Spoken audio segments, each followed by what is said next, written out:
নমস্কার বন্ধুরা, আমি কোজাগরি আবারও চলে এসেছি তোমাদের সামনে একটি ভিডিও উপস্থাপন করব বলে। অবশ্যই যে ভিডিওটি উপস্থাপন করতে চলেছি কোজাগরি লক্ষ্মী পুজো সংক্রান্ত। বন্ধুরা, আজ তোমরা কোজাগরি লক্ষ্মী পুজো সন্ধেবেলায় সম্পন্ন করবে মহা ধুমধামের সহিত। তবে পুজো শেষ হবার পর অবশ্যই তো পাঁচালি পড়বে। পাঁচালি পড়ার পর কোজাগরি লক্ষ্মী পুজোর ব্রত কথা অবশ্যই শ্রবণ করতে হয় বা পড়তে হয়। যারা পড়তে জানো না অবশ্যই শ্রবণ করবে। কোজাগরি লক্ষ্মী পুজো করার ফলাফল কী সেটাও তোমাদেরকে বলে দেবো। তো চলো আর বেশি কথা না বাড়িয়ে আসল তথ্যে চলে যায়। এখন যেটা শোনাবো কোজাগরি লক্ষ্মী পুজোর ব্রত কথা, মন দিয়ে শোনো। এক দেশে এক রাজা ছিলেন। তার একটি নিয়ম ছিল, তার হাটে যে সমস্ত জিনিস বিক্রি হতো না তিনি সেই সব জিনিস উচিত মূল্যে কিনে নিতেন। একদিন এক কামার লোহার মূর্তি বিক্রি করতে নিয়ে এলো, কিন্তু সকাল থেকে সন্ধে হয়ে গেল, সেই মূর্তি আর বিক্রি হলো না। কামার তখন রাজবাড়ির সামনে চিৎকার করে বলতে লাগলো, আমার এই মূর্তি কেউ কি কিনতে চাও? রাজা সেই কথা শুনতে পেল আর বলল সেখানে দাঁড়াতে। তারপর রাজা কামারের থেকে সেই মূর্তি কিনে নিল। সেই দিন রাতে হঠাৎ রাজা কান্না শুনতে পেলেন। তৎক্ষণাৎ রাজা তার শয্যা থেকে বাইরে এসে দেখলেন ঠাকুর ঘরের থেকে সেই কান্নার আওয়াজ ভেসে আসছে। তখন রাজা ভেতরে প্রবেশ করে দেখলেন যে এক পরমা সুন্দরী কন্যা গালে হাত দিয়ে অঝোর নয়নে কাঁদছে। রাজা সেই কন্যাকে জিজ্ঞাসা করলেন, কে তুমি মা? এই গভীর নিশায় ঠাকুর ঘরে বসে কাঁদছ? কন্যা বললেন, আমি রাজলক্ষ্মী। অনেক দিন তোমার আলোয় ছিলাম, এখন আর থাকতে পারবো না, চলে যেতে হবে, সেই কারণেই কাঁদছি। রাজা তখন কাতরভাবে বললেন, আমি কি দোষে দোষী মা? রাজলক্ষ্মী বললেন, কই আর থাকতে দিলে? আমি বহুদিন তোমার আলোয় ছিলাম, তুমি গৃহে অলক্ষ্মী এনেছো, কাজেই চলে যেতে হবে, তাই কষ্ট হচ্ছে। এখন যাবার সময় তোমায় এই বর দিয়ে যায়, তুমি এই সব পশু পাখিদের কথা শুনতে পারবে। এই বলে সেই কন্যা বলল রাজাকে যে, মানবের সার আচার, শীতের সার দমন, ভোজনের সার ঘৃত, নিশির সার জাগরণ। এই বলে রাজলক্ষ্মী চলে গেলেন। ফিরে গিয়ে রাজার আর ঘুম হলো না। তিনি জানলার ধারে বসে বসে ভাবছেন। এমন সময় দেখলেন বাড়ির ভেতর থেকে কে যেন বেরিয়ে যাচ্ছেন। তখন ঘর থেকে বাইরে গিয়ে পথ রোধ করে রাজা বললেন, কে তুমি মা, চলে যাচ্ছ? তখন সেই কন্যা বললেন, আমি তোমার ভাগ্যলক্ষ্মী, অলক্ষ্মী ঘরে এনেছো, তাই চলে যাচ্ছি। সেই কথা শুনে রাজা ঘাড় নামিয়ে দাঁড়িয়ে রইলেন। এমন সময় দেখলেন এক দিব্য সুন্দরী মেয়ে বেরিয়ে যাচ্ছে। রাজা বললেন, আপনি কে মা? তখন মেয়েটি বললেন, আমি তোমার যশোলক্ষ্মী, অলক্ষ্মী ঘরে এনেছো যে, তাই তোমায় ছেড়ে চলে যেতে হচ্ছে। এই বলে তিনজনই চলে গেলেন। এইভাবে সেই রাত কেটে গেল। পরদিন রাত্রে রাজা দেখলেন এক পরমা সুন্দরী নারী আর এক পরম সুন্দর পুরুষ একসাথে বেরিয়ে চলে যাচ্ছে। সেই দেখে রাজা ছুটে এসে বললেন, কে আপনারা? এই নিশিরাতে দুজনে লুকিয়ে কোথায় যাচ্ছেন? তখন সেই পরমা সুন্দরী নারী বললেন, আমি কুললক্ষ্মী, অলক্ষ্মীর জন্য তোমাকে ছেড়ে যেতে বাধ্য হচ্ছি। আর সেই পরম সুন্দর পুরুষ বললেন, আমি হলাম ধর্ম, অলক্ষ্মীর জন্য আমাকেও তোমায় ছেড়ে যেতে হচ্ছে। এই কথা শুনে রাজা ধর্মের কাছে হাঁটু গেড়ে বসলেন আর বললেন, আমার দোষ কি ধর্মরাজ? প্রতিকার রক্ষার জন্য অলক্ষ্মী কিনে এনেছি আমি, সে তো আপনিও ভালো মতন জানেন। ধর্মই আমার সম্বল। সেই ধর্ম বলে বলিয়ান হয়ে আমি রাজলক্ষ্মী, ভাগ্যলক্ষ্মী ও যশোলক্ষ্মী আর এই কুললক্ষ্মীকে বাধা দিইনি। আমি ধর্মপ্রাণ, ধর্মত্যাগ আমি করতে পারবো না। আমি আপনাকে কোথাও যেতে দেব না। ধর্ম দেখলেন রাজার কথাই ঠিক, তখন তিনি রয়ে গেলেন আর কুললক্ষ্মী একাই চলে গেলেন।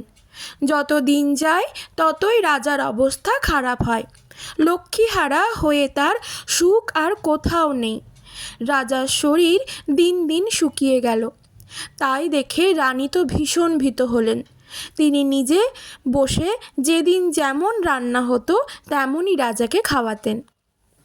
আর রাজা খেতে বসলেই পঙ্গপালের মতো পিঁপড়ের সার রাজাকে ঘিরে বসতো, রাজার খাবার ঘিরে বসতো।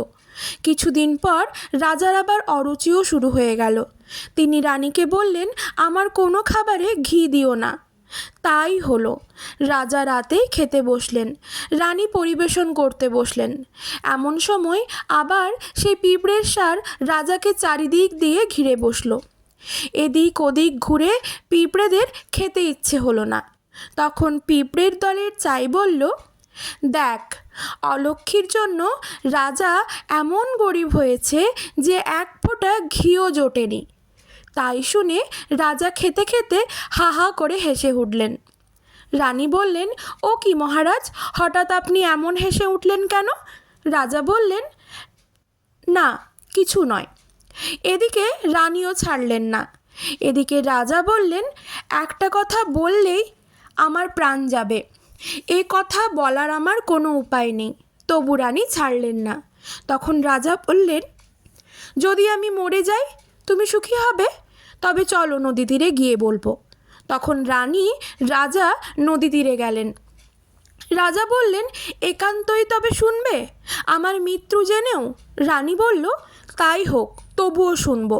আসলে রাজার কথা রানী মোটেও বিশ্বাস করেননি, কারণ কোনো কথা বললে কখনো কি কারোর মৃত্যু হয়? হঠাৎ নদীধারে এক শিয়ালিনী বলে উঠল, ওই শেয়াল, দেখ জলে একটা মরা ভেসে যাচ্ছে, ওটা নিয়ে আয় দেখি, দুজনে মিলে মনের আনন্দে খাবো। তখন শেয়াল বলল, আমি ওই রাজার মতো বোকা নয় যে রানীর কথায় প্রাণ দেব। রাজা সে কথা শুনে রানীকে সেখানে একা ফেলে ছুটে যায় তার রাজ্যে। আর রানী কেঁদে কেঁদে নদীর ধারে ঘুরতে থাকলো।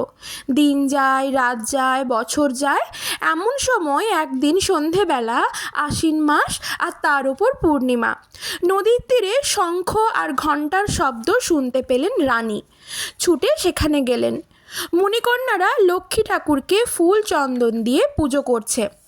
রানী দেখে তাদেরকে জিজ্ঞাসা করলেন, তোমরা কার পুজো করছো?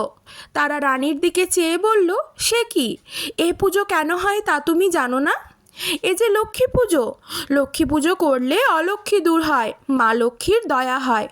রানী তাদের কথা শুনে তাদের কাছ থেকে রং মাখানো একটুখানি পিটুলি চেয়ে এনে ওই রকম একইভাবে গড়ে তাদের সাথে পুজো শুরু করলেন।